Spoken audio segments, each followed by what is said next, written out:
Scary. That doesn't happen here, kind of thought. The search for the man accused of killing two people in Washington ending along the Oregon coast, where authorities say police shot and killed the suspect after an hours-long manhunt. And we can also tell you that experts sounding the alarm, saying more than 100 whales have died along the West Coast this year. What's driving the sharp uptick at noon? And authorities are still trying to figure out who dumped tens of thousands of tires in southeast Portland. We take you to one business trying to clean up the mess.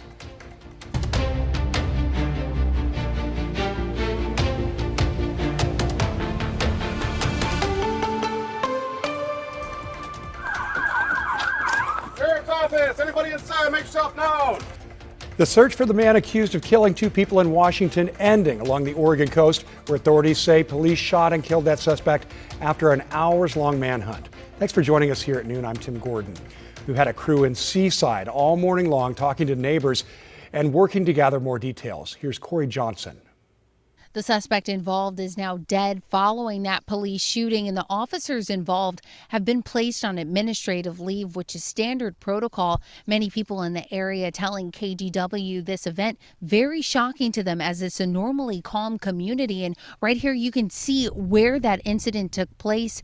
Tire tracks leading up to the fence where the suspect eventually crashed, totally damaging it, and it remains damaged at this hour. And it all started as a homicide investigation in Washington before ending up here in Seaside. Investigators say Pierce County deputies first responded to a home in Puyallup Wednesday morning where they found a 35-year-old man dead. They later identified 24-year-old Hayes McLeod as a person of interest. And about 30 minutes later, investigators say another man was found shot and killed in Tacoma, and authorities say McLeod was also connected to that homicide. Washington investigators believe McLeod was headed into Oregon, so they issued a statewide alert. Around 6:20 Wednesday evening, Seaside police found his vehicle on Sunset Boulevard near Greenway Drive. Oregon State Police say as McLeod was approached, he shot at officers. Law enforcement from Seaside, Gearhart, and Cannon Beach then returned fire. Investigators say McLeod then drove a short distance away near the Tillamook trailhead before he was found dead inside the vehicle. No officers or bystanders were injured in that incident, and the involved officers, as we mentioned, placed on administrative leave, while Oregon State Police leads the investigation with help from the Clatsop County Major Crimes Team. And we also spoke with residents who live nearby who say their normally quiet community was pierced with the sound of sirens. Scary. That doesn't happen here, kind of thought, quiet little part of the world. We were all, a lot of our neighbors were out here right on this corner when we got the shelter in place notification from Clatsop County. So we kind of all went inside at that point. As we've heard from locals, this is a very quiet community, so this incident very surprising for them. And the last major violent shooting to take place in this area was in 2016, where an officer was killed in the downtown area. Another one happening in July of 1997. That's when two people were arrested for thrill killings that happened on a beach in Seaside. So this latest shooting, very shocking to many. And as we learn more details about the investigation, we'll continue to keep you updated. In Seaside, Corey Johnson, KGW News. And we will have updates throughout the afternoon. Well, a burglary crew that targeted Asian American business owners in Oregon and Washington are now headed to federal prison. 4 Colombian nationals were sentenced for their roles in a multi-state crime ring. Prosecutors say back in October, they followed the victims home from their businesses, then used Wi-Fi signal jammers to disable security cameras and alarms before breaking in. Investigators say the group stole hundreds of thousands of dollars in cash, jewelry, and other valuables from the homes. Authorities arrested the group in Salem back in October. Federal prosecutors say all 4 men were living in the U.S. illegally. Their sentences range from 3 to more than 8 years in prison.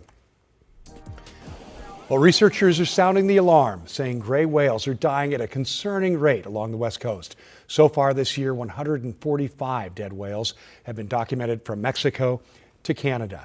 To put that in perspective, the average annual total between 2006 and 2023 was just 43. Experts say climate change is a major factor.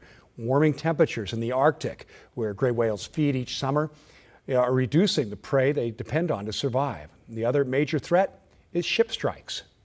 Well, last year there were about 24 whales that were hit by ships, and scientists say that that's a vast undercount, that actually every year probably about 80 whales die because of ship strikes. Well, the Center for Biological Diversity is suing the U.S. Coast Guard in an effort to reduce ship speeds in areas with high whale activity. Well, closer to home, the Cascadia Research Collective says at least 30 whales have washed ashore along the coast of Washington, approaching the state record set in 2019 of 35 dead whales. 16 others washed ashore in Oregon as well this migration season. 10 years ago, the gray whale population hovered around 26,000. Now, it's cut in half, down to about 13,000. Well, a heads up for Max riders today. A major project is getting underway at the Telecom Crossing. Crews will be making improvements to parts of the bridge deck. Today through Sunday, they'll be deep cleaning the tracks and removing debris. It will disrupt Max Orange Line service with shuttle buses connecting Portland State to Southeast. Officials say there may also be times when the bridge is closed to cyclists and pedestrians. All right, taking a live look from our Rose City Sky Cam. Wow. I don't think there's a cloud in the sky. Checking with Chris McGinnis about that. Beautiful afternoon again, Chris. That's some great weather observation there. Wow. Wow. Yes. What can I say? Today is George? a wow. Yesterday was kind of cloudy at noon. Today is a wow. In fact, you just missed it. There was an airplane taking off, I think, from PDX, and it was casting a shadow. That's all I could see was the shadow going across the Columbia River. Of course, we see some folks out on their boats and whatnot. It's just a beautiful shot from the spring to the waterfront this afternoon. 68 degrees at lunchtime in Vancouver. We'll take you to the Oregon coast. Courtesy of Seaside, it is clear. It is sunny at the beach right now. It's beautiful. It's also 62 degrees. Just a great looking afternoon. It is a little breezy, and that breeze will pick up, especially the beaches and headlands throughout the day today. And last check here down in Salem, it's also clear and warm at 70 degrees in our state capital. Elsewhere across the region, we're 68 at PDX. Wilsonville checking in with 73 in the big perspective across the state.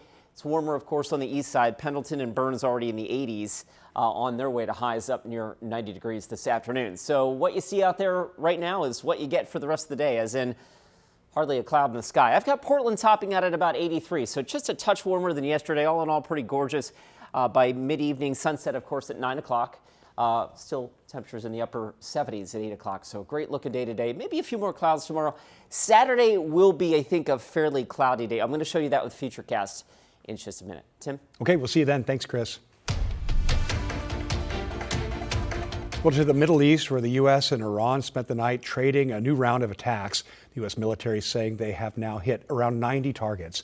Tehran retaliated with attacks that triggered alerts in Qatar, Bahrain, and Kuwait. On the way back from a NATO summit in Turkey, President Trump said he did not expect to return to a full-scale war and that the U.S. had already won militarily. They have very little left, and they want to make a deal so badly. They called a little while ago. They want to make a deal so badly. I just don't know if they're worthy of making a deal. I don't know that they're going to honor the deal. That's the problem.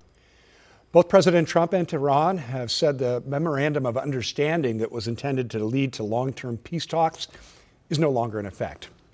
All right, here's a look at some national headlines this afternoon. Graham Plattner says he plans to withdraw from Maine's U.S. Senate race after an allegation of sexual assault. Plattner still has denied that allegation and other accusations as well. Earlier this week, a former partner says he raped her at her home while he was drunk. And last night, another former girlfriend said he would secretly remove protection during sex. Many Democrats pulled their endorsements this week and pushed him to step aside. Democrats are counting on flipping this seat in hopes of winning the majority in the Senate. That seat has been held by Republican Susan Collins since 1997. Well, the Federal Trade Commission and farm equipment manufacturer John Deere have reached a settlement in an antitrust lawsuit. Under the agreement, John Deere will be required to provide the resources, including software, to read and reset codes to third-party repair shops for the next 10 years, and it will need to be monitored by the FTC. The FTC in 5 states had accused John Deere of maintaining monopoly power for repair services for its Deere equipment, forcing farmers to get their Deere equipment repairs done at only authorized dealers. Now farmers will have more options to repair their tractors and farm equipment. And if you drive a Honda Odyssey, your vehicle could be part of a new safety recall. More than 325,000 of the minivans are being recalled because water can get into the rear view camera. Federal safety officials say that could cause the image to fail, increasing the risk of a crash. The recall covers 2018 through 2020 Odyssey models. Honda dealers will replace that rear view camera free of charge.